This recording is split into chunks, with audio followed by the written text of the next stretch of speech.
Okay, hear me out. Hear me out. But I feel like Sasuke's arc could be a little bit better. Wait, hold on, wait, chill.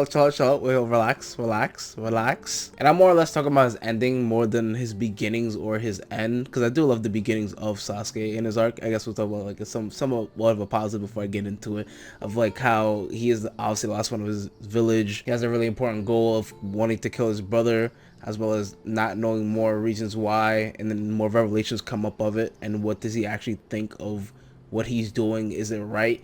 How do you get more powers? All that other shit. That's actually pretty fucking fire. I won't lie. But ain't no way we running back this conversation for the 5th time. And he asks him the question, Naruto, why are you doing this? Because, Sasuke, we're best friends. And now's the time that he actually tries to give it a chance, to give it like a thought of like, all these events has led to like this specific moment. And also the comparisons of you to my actual late brother. Hey, maybe this guy's on to something. Oh. Nah, am I on the scenes of me a little bit too much? Maybe. But do I still like the scene? Yes. But do I think I could have been better? Most definitely. The reason I do like and hate this scene so much is because I do like the way that is conveyed between Sasuke and Naruto about how they feel, as well as how they feel about each other. An epiphany that Sasuke now gets, which seems a little convenient, but I still enjoyed it to a certain degree. But that's not even where my real issues even lie. It's Sasuke's new lease on life. I understand we're getting towards, or basically at the home stretch of Naruto, but specifically in Naruto Shippuden, it feels like Sasuke shares borderline that main character. He's like a secondary main character in Naruto Shippuden, even from the powers to the characterization or to the allies. It's almost a one-to-one, or every step they take, it's forward for each of them at the same time. Now, the only reason I say this is because by the end of it, Sasuke just gets basically a slap on the wrist for like a whole bunch of fucking war crimes. But anyways, gets a slap on the wrist, and he basically just goes on his little merry way to do his own Sasuke-esque adventures, as well as come back to the village from time to time and have sex with fucking Sakura and have a child. And we just sort of like time skip at that point. Something that I think that could have been better is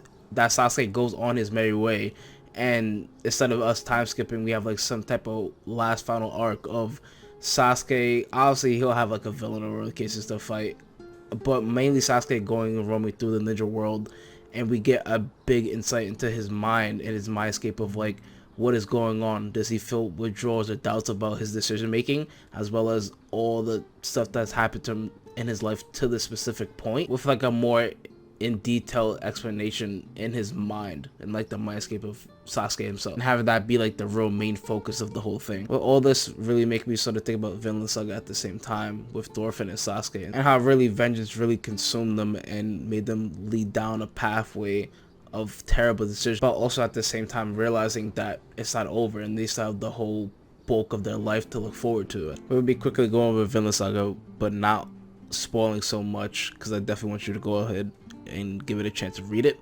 But just to quickly say, Thorfinn is just a main character who lost his dad to a guy named Askeladd, and he basically goes on a whole bunch of adventures to try to make an attempt to kill him in a specific way, because that's just how his people work. Certain events unfold, and it basically becomes a revelation for Thorfinn himself on what is he going to do with the rest of his life right now at this specific moment, giving him more or less a new lease on life, with him really also thinking back on all the decisions he's made, as well as how he doesn't want to go back and do the same things he was doing before, and how he wants to move forward, and how he wants to actually make a change in his whole life as a whole. But it does make sense why we wouldn't get something like that. The author really not interested in doing that, one, and two, the show is called Naruto, and three, Rock Lee did also get robbed.